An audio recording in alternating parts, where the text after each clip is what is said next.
Mais je tiens à vous dire qu'il y a plusieurs niveaux de revêtement. Et je déclare que ce n'est pas encore fini. C'est la saison de l'onction. Et les revêtements vont s'enchaîner et se multiplier jusqu'à ce que tu deviennes ivre de l'esprit. Parce que tu seras équipé dans tous les domaines de ta vie.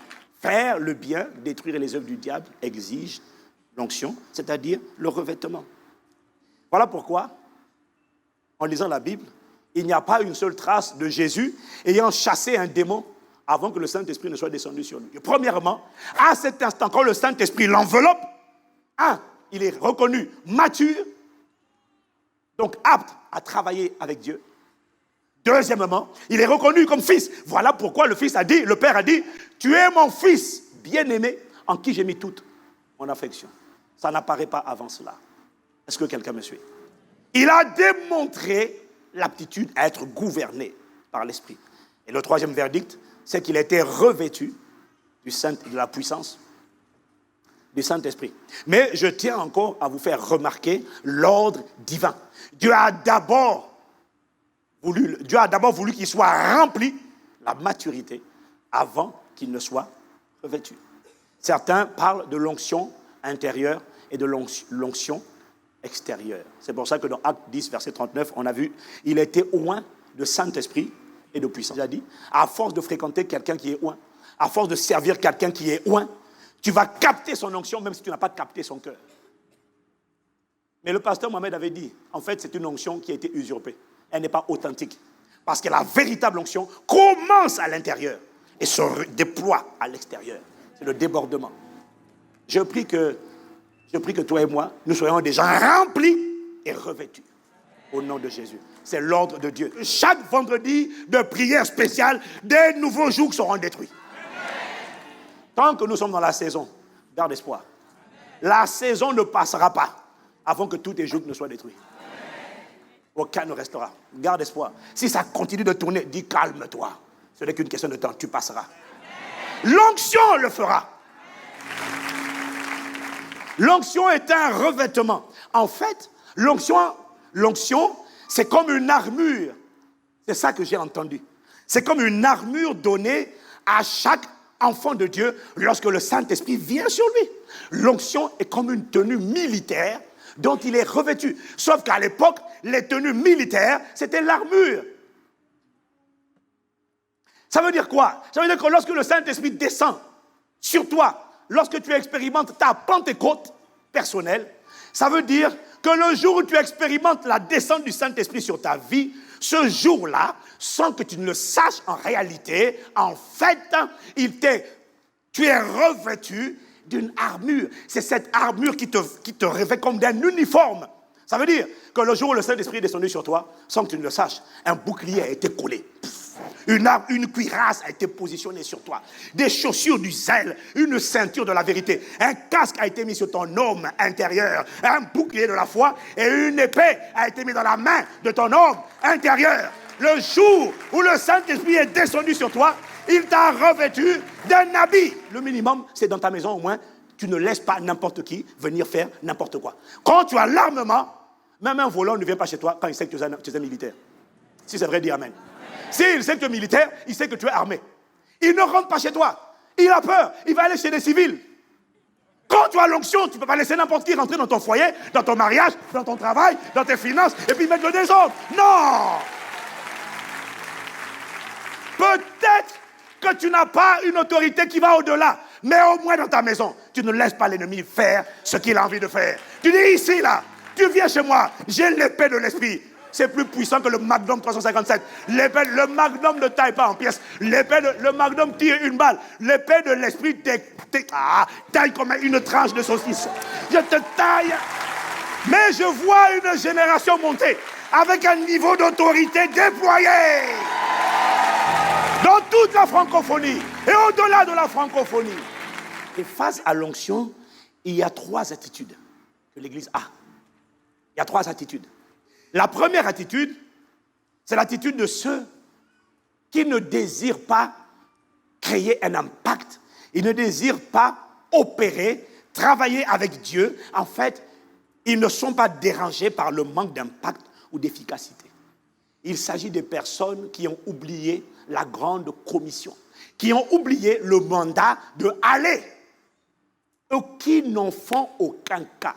En fait, les personnes qui ne désirent pas être efficaces, tranchants et performants dans le travail de Dieu ressemblent aux personnes qui ont peut-être atteint la maturité, mais qui ont décidé, dans ma vie, je ne travaillerai. Une église qui a envie de faire le travail. Qui a compris que nous sommes là pour répandre une influence, une odeur. Ta vie et ma vie imposeront une odeur, la bonne odeur de Christ à notre génération et aux générations futures, au nom de Jésus. Voilà pourquoi ils nous haïront. Je te garantis que l'onction attire les ennemis, les calomnies, les critiques et les persécutions. Si tu ne veux pas de persécution, ne fais aucun exploit, refuse le manteau de l'onction. Parce que l'onction va créer l'élévation, mais l'onction va t'attirer. Parce qu'ils n'ont pas compris l'importance de l'onction. Et ça, m'a dit le Seigneur, c'est la majorité des chrétiens. Ils veulent prier sans l'onction. Le problème, c'est que ça s'entend. Ils veulent chanter sans l'onction. Non. Ils veulent conseiller sans l'onction. Ils veulent exhorter sans l'onction. Ils veulent travailler sans l'onction. Et ça se voit qu'il n'y a pas d'onction. Ça se voit.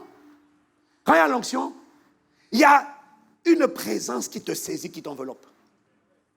Quand il y a l'onction, il y a une sagesse, il y a une puissance, il y a une intelligence.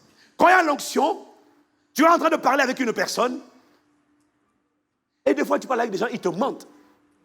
Mais quand l'onction est là, elle est sur toi, tu arrives à discerner que la personne est en train de mentir. Tu as une connaissance surnaturelle. Quand il y a l'onction, il y a une intelligence surnaturelle.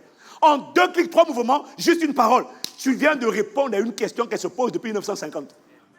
Combien de fois, combien de gens partent? Essaye sans attendre. Chaque fois que tu essayes sans attendre, tu verras que tu n'as pas d'impact. Et quand tu vois qu'il n'y a pas d'impact, ce qui va se passer, c'est que tu vas douter de toi. Ça, c'est un. Deuxièmement, tu vas douter de ce que Dieu a dit. Mais Dieu a dit, allez! Je suis allé, ça n'a rien produit. Pourquoi? Tu n'as pas attendu. Combien de gens prennent le temps d'attendre? Il m'a dit, combien donc vous prenez le temps d'attendre que je vous révèle mes plans, d'attendre. Seigneur, on a une réunion de prière dans le groupe de maison, on a une réunion de prière dans le département, dans le ministère. Dis-moi, avant de conduire la réunion du ministère, du département, as-tu pris le temps d'attendre d'abord? As-tu pris le temps devant Dieu pour attendre? Non, attends. As-tu pris le temps de jeûner, prier? Pas parce que la plupart des chrétiens jeûnent et prient seulement quand il y a alléluia. Maintenant, ça suffit, il faut que ça change. J'en ai marre de cette maladie, marre de cette situation, marre du célibat, marre de ci, marre de ça, je vais jeûner et prier. Ça, la plupart des chrétiens sont spécialistes pour jeûner quand il y a un défi. Mais combien de fois prends-tu le temps de jeûner et d'attendre et de supplier devant Dieu uniquement, pas pour obtenir une percée, pas pour un boulot, un mariage, juste pour dire, Seigneur, ma responsabilité, c'est pasteur. Mon métier, c'est mon métier. Ce qu'on attend de moi à l'église, c'est que je conduise un temps de prière. C'est que je donne une parole d'exhortation. C'est que je fasse une formation. C'est que je donne des conseils. C'est que j'accueille de nouveaux convertis. C'est que je fasse telle chose. Seigneur, en apparence, ça a l'air naturel. Mais en fait, tout ce qui concerne Dieu n'a rien de naturel. C'est un travail spirituel et ça exige donc un revêtement. Seigneur, je t'en supplie, comment on va conduire cette prière? Quelle est ta volonté pour cette prière? Quelle est ta volonté pour comment on doit faire telle chose? Seigneur, comment? Pas seulement à l'église, même dans le monde. Ce que nous n'avons pas compris, le mot ministère vient du grec diakonoia, ça tu le sais, mais ce que tu ne sais peut-être pas, c'est que le mot ministère dérive du latin aussi, du latin ministerium. Et dans la forme populaire, mysterium a donné au Xe siècle le mot mystier, qui a été traduit aujourd'hui par le mot métier. Ça veut dire qu'en fait, rappelle-toi, le ministère, c'est dans 3 axes. Le service, le ministère, c'est un métier. Il n'y a aucune partie de ton corps qui profite du corps sans redonner au retour au corps. Chaque membre du corps doit contribuer d'une manière ou d'une autre à la santé et à la dynamique du corps. Sinon, ce n'est pas un membre du corps. Ça veut dire, si tu comprends ce que j'essaie de dire, que tout le monde doit servir d'une manière ou d'une autre l'église dans laquelle il est. C'est quoi? Tout le monde doit avoir un métier. Comme marketing, tu es dans quel secteur, tu es dans quel département. Tout le monde devrait faire quelque chose. Ce quelque chose-là, c'est un métier. Dès lors que c'est un métier, dès lors que c'est quelque chose que tu fais pour Dieu ou avec Dieu, il faut l'onction. Il y a le métier dans l'église, puis il y a le métier dans le monde. Qu'est-ce que tu fais? Commercial, ingénieur, médecin, technicien. Que fais-tu dans le monde? C'est un métier. Dis-moi, il m'a posé la question. Combien de fois prends-tu du temps à part pour dire, Seigneur, je fais partie d'une équipe dans la banque, je suis sous l'autorité d'un directeur de projet, on essaie de mettre en place tel projet. Je travaille dans la pharmacie, je travaille dans la biologie, je travaille dans tel domaine. Écoute-moi, tu n'as pas compris pourquoi Dieu donne l'onction. L'onction, ce n'est pas que pour l'église. L'onction, c'est un équipement que Dieu te donne pour faire une différence significative dehors et dedans.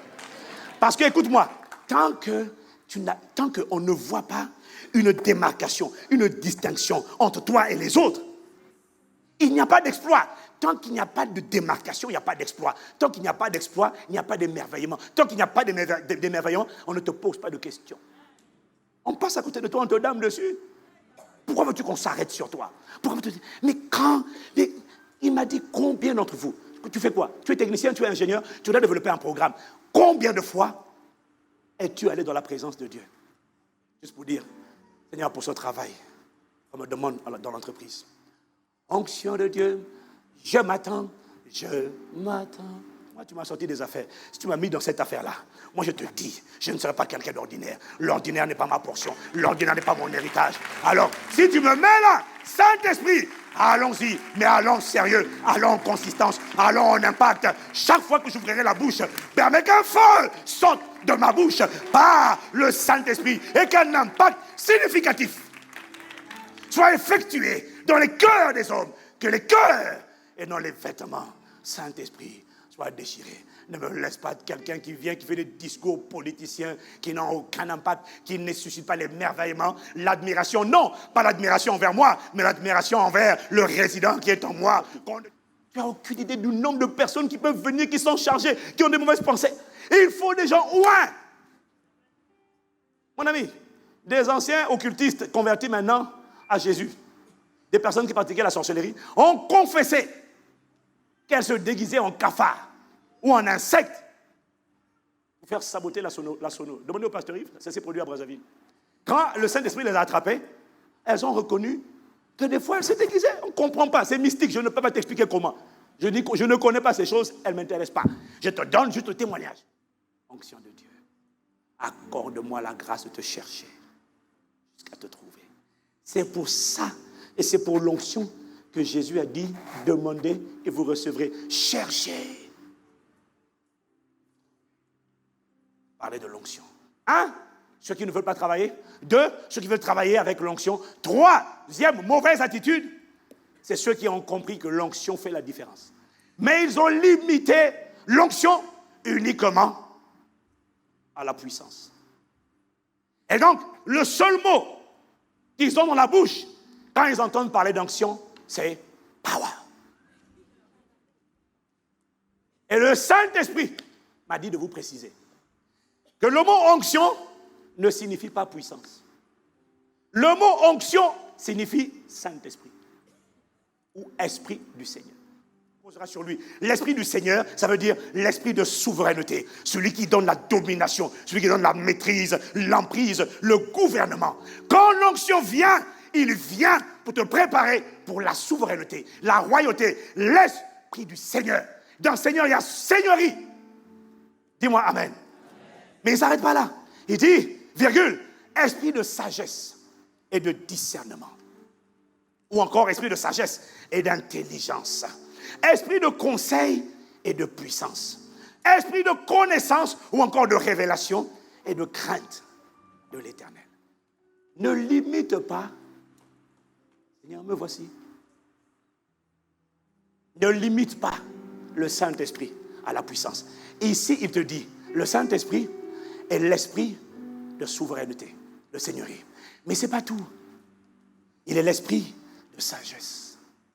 Regarde comment il s'est manifesté quand il venait sur les gens. de l'Ancien au Nouveau Testament, il ne s'est jamais manifesté de la même manière. Parce que les personnes, il enveloppait et il revêtait les personnes en fonction de leur vocation, en fonction de leur fonction, en fonction de leur mission.